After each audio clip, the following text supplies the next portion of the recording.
Tervist sõbrad, täna siis üle pika aja uus video ja tahan teile tutvustada ühte sõiduriista, mis baseerub kokkupandaval jalgrattal. Täpsemalt siis on siin jalgrattaks Aist, mingi vanem variant, siukse korralikuma raamiga. Et korralikuma raamil on nagu selle koha peal siin tugevdus ja esimene ots on ka tal tugevdatud. Et viimased raamid on põhimõtteliselt niimoodi, et raamitoru on kohe otse sadulatoru külge keevitatud. Ja olgem ausad, need raamid ei ole väga tugevad esiteks ja nad on, ütleme, oma koostelt ka siuksed vildakad ja rattad ei jookse neil väga üksteise järgi.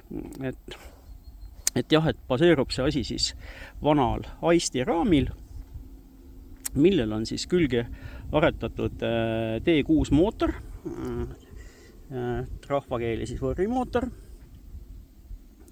Et selle jaoks on siia keevitatud üks lisatoru, mis ulatub siia alla välja, siis pikendub ettepoole ja on siis esimene mootori kinnitus sinna külge tehtud.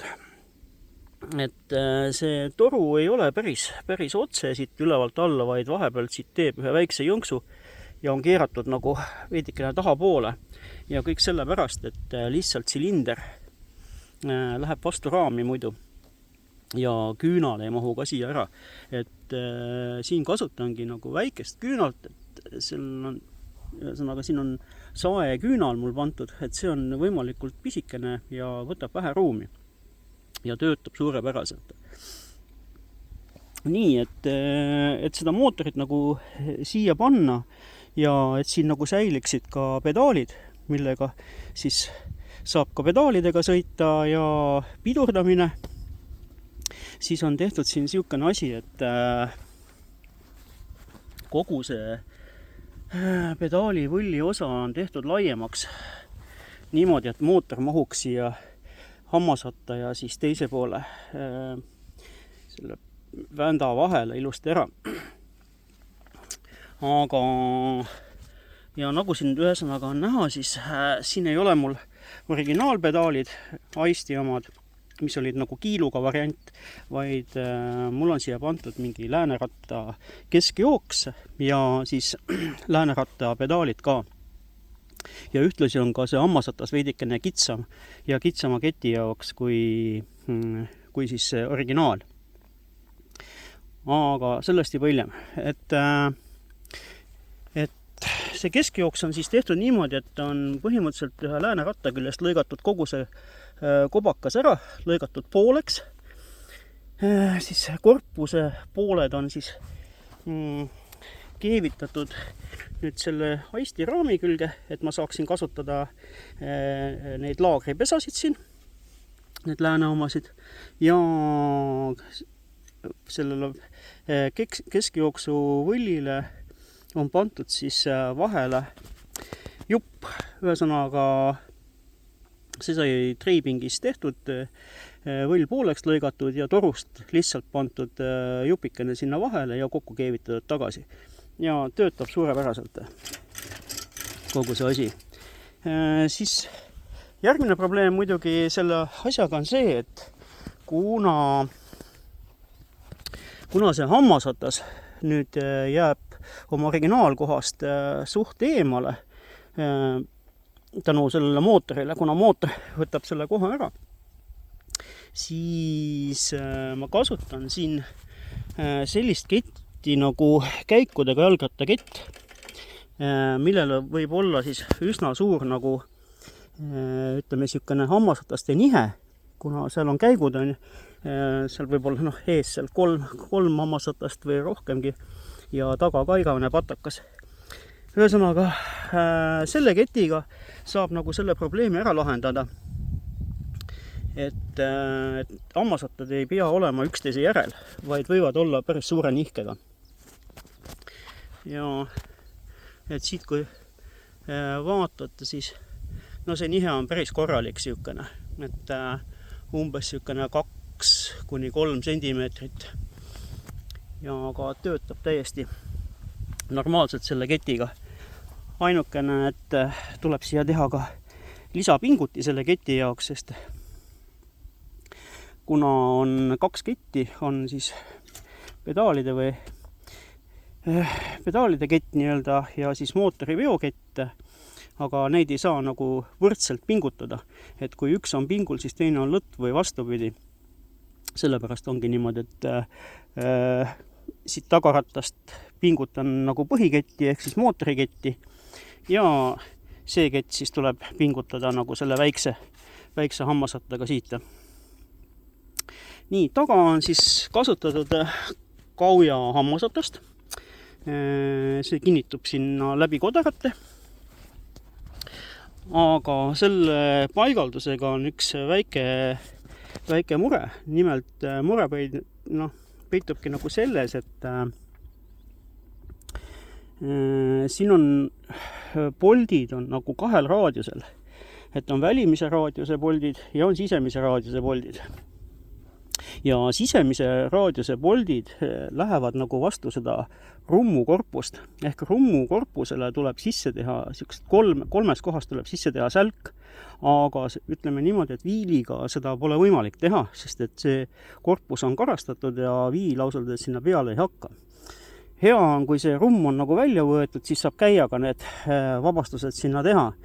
Et kui keegi laob nullist ratast ja tahab sinna seda kauja hammastades panna, siis peaks seda nagu kohe juba silmas pidama, et need vabastused sinna ära teha.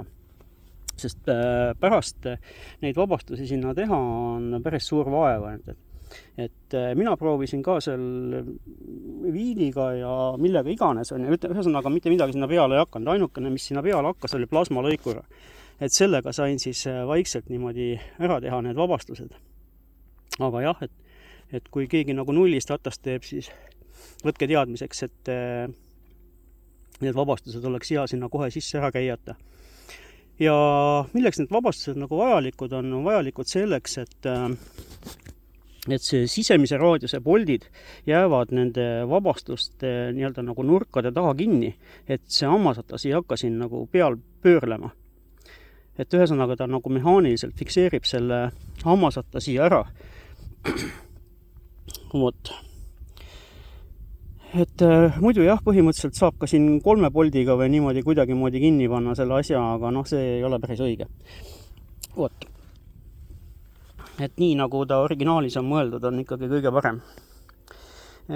Siis edasi liigume teisele poole, et teiselt poolt näeb see asi siis välja siukene, et veo hammasratas, suur sumbutaja. Sumbutaja muidugi on siin omaette teadus või nii-öelda. Aga see sumpa annab siin päris korralikult juurde. Ja ütleme niimoodi, et võrrimootori kohta see mootor töötab nagu öö ja päev. Et kui siin on mootorid, mis nagu peale poolt tundi jooksmist käivituvad või esimese paugu teevad, siis see mootor nagu läheb käima poolest pöördest. Ja näitab päris head jõudu. Et mootoril põhimõtteliselt on tehtud nii palju, et siia on sisse pandud Piaggio Ciao kolb mõõduga siis 38,2 ehk siukene võrri jaoks siis nii-öelda nagu esimene remont. Et kubaturi pole siin seoses sellega nagu väga muudetud, väntvõll on täiesti originaal, ei ole mingeid faase nagu muudetud, ei ole ka väntvõlli ava üle puuritud ega suurendatud. Välja laskes, ütleme, ülepuhkekanaleid ei ole ka muudetud, ainukene, mis on siis väljalaskekanalis või aknas, on siis need niisugused valukühmud on nagu ära võetud. See on ainukene, mis on selle silindriga tehtud, ülejäänud osas on see täiesti originaal. Süüde on siin KTM 50, siukene tellitud AliExpressist, väga lihtne paigaldada, töötab nagu kulda. Ühesõnaga nii, siis külge on veel pandud teine karburaator. Karburaator siis on rolleri karburaator, täpsemalt siis Yamaha Aeroxi küljest on see pärit. ja on 12 millimeetrit, ühesõnaga niisuguse küllaltki väikse auguga karburaator, aga selle mootori jaoks ma leian, et ideaalne. Ja põhiline küsimus, miks see karburaator nagu siin on, et teda on nagu ütleme, et lihtne häälestada, et selle keerad ükskord paika ja see nii jääb ja iga kord võid kindel olla, et see asi sõidab ja ei ole mingit probleemi. Ja veel, mis on hästi oluline selle karburaatori juures, on see, et tal on siin eraldi rikastusklapp ja siia lenksu peal on mul välja toodud siis siin eraldi heebel, kust ma saan siis külmkäivitusel siis rikastada segu, et asi külmalt nagu paremini käivituks. Niimoodi. Paak siis on kauja, nagu siit näha, aga kraan on mingisugune hiinakas siia pandud, mis on siis väljundiga nagu ettepoole ja just selle mõttega, et lihtsalt kauja kraan ei mahuks siia ära, et ta läheks lihtsalt vastu silindrita. Vot muus osas jah, ütleme, et on suht originaal see jalgratas, et midagi nagu väga muudetud ei ole. Nii palju kui, et esiratas on siis mingi lääne lasteratas, see on 20 tolli siis. Ja heeblid, siduri heebel on pärit mingisuguse, ma ei teagi isegi, ta on siit vanametallist leitud, ühesõnaga vanainimesed lükkavad enda ees mingisugust käru on ju, ja seal on siis selle käru pidurdamiseks on niisugused lingid küljes on ju koos fiksaatoritega. Et väga hea leid oli sealt see. Gaasirull on mingi States 6, tellitud skuuteratakist kunagi ammu. Ühesõnaga toimib suht hästi. Sadul ei ole siin ka mitte Aisti originaal, vaid see on siis sellise jalgratta pealt nagu Salute või siis hiljem Vene aja lõpus siin pandi juba väga paljudele jalgratastele seda sadulat, aga ütleme nii, et see on nagu nendest Vene sadulatest kõige ägedam sadul ja kõige mõnusam istuda ja ma ei tea, ta on küllaltki vastupidav ka, et minu käest ta nagu pole laiali läinud.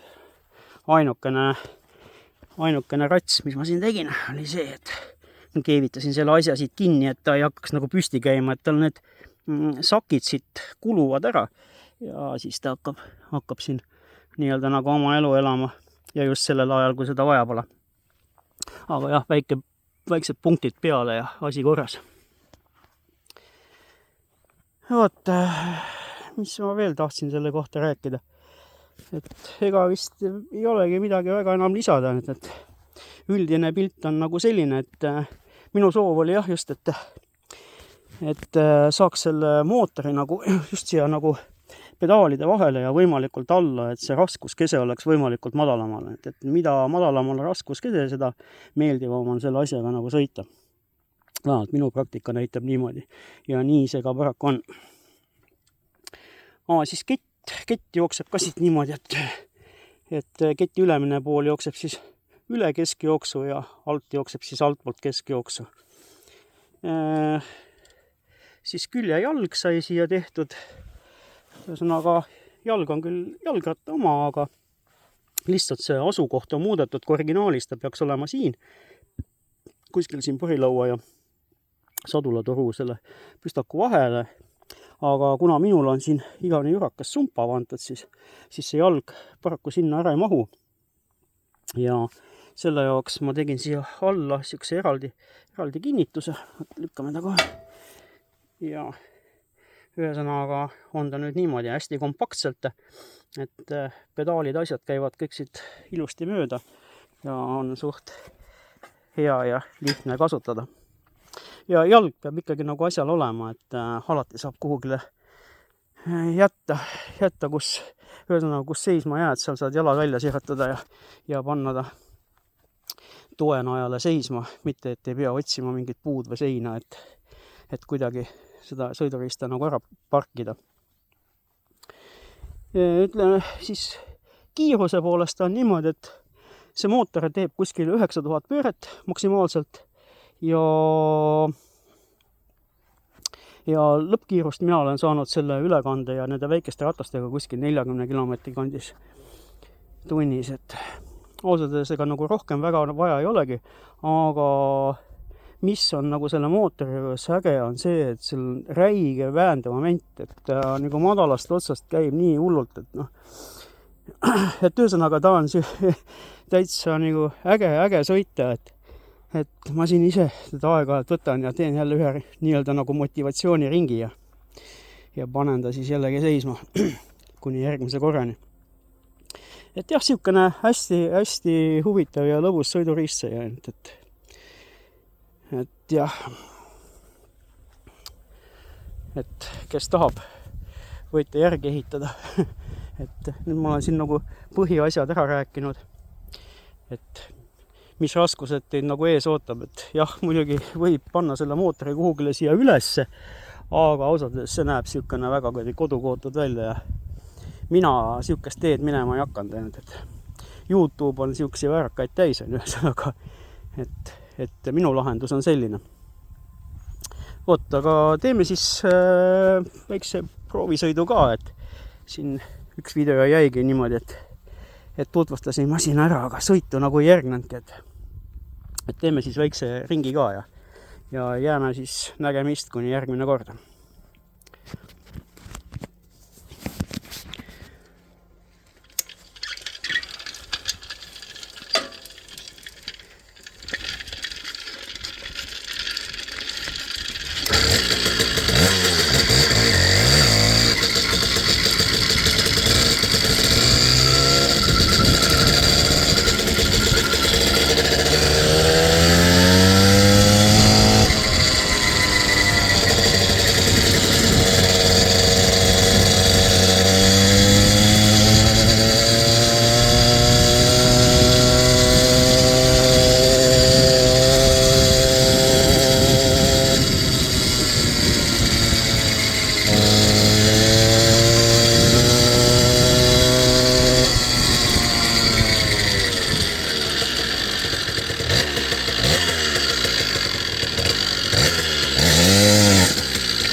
No vot, niimoodi see asi töötab.